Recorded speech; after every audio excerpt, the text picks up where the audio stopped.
रात के ठीक 12 बज रहे थे और हाईवे पर दौड़ती उस बस में सिर्फ एक सीट खाली थी, ड्राइवर के ठीक पीछे वाली सीट। लेकिन असली डर की बात यह नहीं थी। असली डर यह था कि उस सीट पर बैठने वाला कोई भी इंसान कभी अपनी मंजिल तक नहीं पहुंचता। तेज हवा की आवाज, अंधेरे में चमकती हेडलाइट्स और सुनसान हाईवे, ऐसा लग रहा था जैसे रात खुद किसी राज को छुपा रही हो। लखनऊ से दिल्ली जाने वाली वो प्राइवेट बस हर रोज की तरह उस रात भी भरी हुई थी। लोग अपने अपने फोन में व्यस्त थे, कुछ सो रहे थे, कुछ खिड़की से बाहर झांक रहे थे। रोहन, एक 26 साल का लड़का, पहली बार इस रूट से सफर कर रहा था।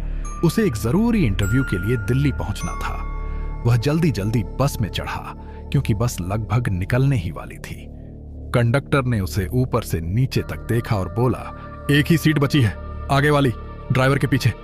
रोहन ने बिना ज्यादा सोचे कहा, ठीक है, दे दीजिए। जैसे ही उसने टिकट लिया, पीछे खड़ी एक बूढ़ी औरत ने धीमी आवाज में कहा, बेटा वो सीट मत लेना। रोहन थोड़ा चौंका, क्यों अम्मा? औरत की आंखों में अजीब सा डर था। वो सीट ठीक नहीं है। लेकिन कंडक्टर हंस पड़ा, अरे अम्मा, फिर शुरू हो गई आप, रोज का ड्रामा है इनका। रोहन ने मुस्कुराकर बात टाल दी और सीट पर जाकर बैठ गया। लेकिन जैसे ही वह बैठा, उसे एक अजीब सी ठंडक महसूस हुई, जैसे किसी ने अभी अभी उस सीट को छोड़ा हो। बस धीरे धीरे चल पड़ी और कुछ ही देर में शहर की रोशनी पीछे छूट गई। अब सिर्फ अंधेरा था और सुनसान सड़क। करीब 20 मिनट बाद रोहन ने महसूस किया कि उसके बगल वाली सीट जो खाली थी, अचानक हल्की सी दबने लगी, जैसे कोई अदृश्य चीज उस पर बैठ रही हो। उसने घबराकर इधर उधर देखा, लेकिन वहां कोई नहीं था। उसने खुद से कहा, शायद मेरा वहम है। तभी अचानक ड्राइवर ने बिना पीछे देखे कहा, पहली बार बैठे हो इस सीट पर? रोहन थोड़ा हैरान हुआ। हाँ, आपको कैसे पता? ड्राइवर ने हल्की सी हंसी हंसी। जो भी पहली बार बैठता है वो यही सवाल करता है। रोहन कुछ समझ नहीं पाया। तभी बस के अंदर की लाइट अचानक झपकने लगी। एक बार, 2 बार और फिर पूरा अंधेरा। पूरी बस में सन्नाटा छा गया, सिर्फ इंजन की आवाज और बाहर चलती हवा। तभी पीछे से किसी बच्चे के रोने की आवाज आई। रोहन ने पीछे मुड़कर देखा, लेकिन पूरी बस में कोई बच्चा नहीं था। उसकी सांसें तेज हो गईं, दिल जोर जोर से धड़कने लगा। तभी अचानक उसके कान के पास किसी ने बहुत धीमी आवाज में कहा, मेरी सीट है ये।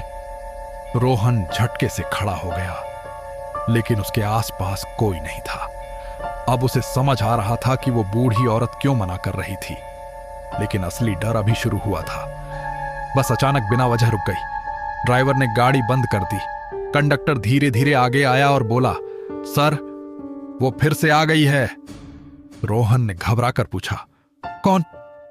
ड्राइवर ने इस बार पीछे मुड़कर पहली बार उसकी आंखों में देखा। उसकी आंखें पूरी तरह लाल थीं, जिसे हमने 5 साल पहले इसी सीट पर मारा था। यह सुनकर रोहन के पैरों तले जमीन खिसक गई। पहला बड़ा ट्विस्ट। ड्राइवर ने बताना शुरू किया, 5 साल पहले एक लड़की इसी सीट पर बैठी थी। रात का समय था। उसने हमें कहा कि उसे जल्दी पहुंचना है, लेकिन रास्ते में उसने कुछ ऐसा देख लिया जो उसे नहीं देखना चाहिए था। रोहन ने डरते हुए पूछा, क्या? ड्राइवर की आवाज भारी हो गई। हम स्मगलिंग करते थे, गैर कानूनी सामान, और उसने सब देख लिया। कंडक्टर बोला, हमने उसे समझाने की कोशिश की, लेकिन वो पुलिस जाने की जिद कर रही थी, तो हमने उसे यहीं खत्म कर दिया। बस के अंदर ठंडी हवा चलने लगी, जैसे किसी ने दरवाजा खोल दिया हो। और तब से हर रात वो इसी सीट पर वापस आती है अपना बदला लेने। रोहन का गला सूख गया। तभी बस के शीशे पर अचानक खून से लिखा हुआ दिखा, मुझे न्याय चाहिए। पूरी बस में बैठे लोग अब डर से कांप रहे थे। अचानक पीछे बैठे एक आदमी चिल्लाया, मेरे पास कोई बैठा है, कोई मेरे कंधे को छू रहा है। लेकिन वहां कोई नहीं था। तभी रोहन ने देखा, उसकी बगल वाली सीट पर धीरे धीरे एक लड़की का साया बनने लगा। लंबे खुले बाल, सफेद कपड़े और चेहरा पूरी तरह खून से सना हुआ। वो धीरे धीरे उसकी तरफ मुड़ी और बोली, तुम मेरी जगह बैठे हो? रोहन कांपते हुए बोला, मुझे नहीं पता था, मैं उतर जाता हूं। लड़की ने मुस्कुराया, एक भयानक मुस्कान। अब बहुत देर हो चुकी है। अचानक बस अपने आप चलने लगी। बिना ड्राइवर के हाथ लगाए स्पीड बढ़ती जा रही थी। ड्राइवर चिल्लाया, ब्रेक काम नहीं कर रहे। बस हाईवे पर पागलों की तरह दौड़ रही थी। सामने एक पुल आ रहा था और बस सीधी उसी तरफ जा रही थी। सभी लोग चीख रहे थे। रोहन ने हिम्मत करके उस लड़की से कहा, तुम्हें न्याय चाहिए ना, तो इन लोगों को सजा दिलवाओ, हमें क्यों मार रही हो? लड़की कुछ सेकंड के लिए शांत हो गई। उसकी आंखों से खून के आंसू बहने लगे, क्योंकि उस रात इस बस में बैठा हर इंसान मेरी चीखें सुनकर भी चुप था। पूरी बस दोषी थी। रोहन का दिमाग सुन्न हो गया। मतलब यह सिर्फ ड्राइवर और कंडक्टर की गलती नहीं थी। सब जानते थे, लेकिन किसी ने कुछ नहीं किया। लड़की चिल्लाई, आज कोई नहीं बचेगा। बस पुल के बिल्कुल करीब पहुंच गई। रोहन ने आखिरी कोशिश की। उसने हाथ जोड़कर कहा, अगर आज हम मर गए तो सच कभी सामने नहीं आएगा, तुम्हें न्याय नहीं मिलेगा। लड़की रुक गई।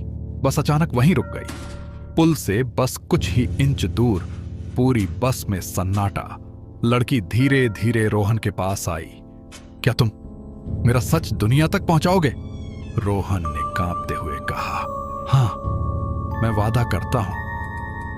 कुछ सेकंड बाद वो साया धीरे धीरे गायब होने लगा। बस के अंदर सब कुछ शांत हो गया। ड्राइवर और कंडक्टर जमीन पर गिर पड़े। सुबह जब पुलिस पहुंची तो रोहन ने पूरी कहानी बताई।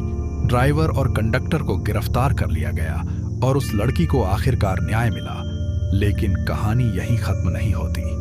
कुछ महीनों बाद वही बस फिर से रोड पर आ गई और एक नई रात, एक नया यात्री और वही सीट फिर से खाली। लेकिन इस बार सीट पर पहले से ही कोई बैठा था, रोहन। उसकी आंखें अब लाल थीं और वो धीरे से मुस्कुरा रहा था। मेरी सीट है ये। संदेश, कभी भी अन्याय के सामने चुप रहना खुद को भी उस अपराध का हिस्सा बना देता है। सही के लिए आवाज उठाना ही सच्चा धर्म है, वरना एक दिन वही सच्चाई आपका पीछा करेगी। अगर आपको ऐसी कहानियां पसंद आती हैं तो अभी हमारे चैनल को सब्सक्राइब करें, क्योंकि यहां हर कहानी सिर्फ डर नहीं, एक सीख भी देती है।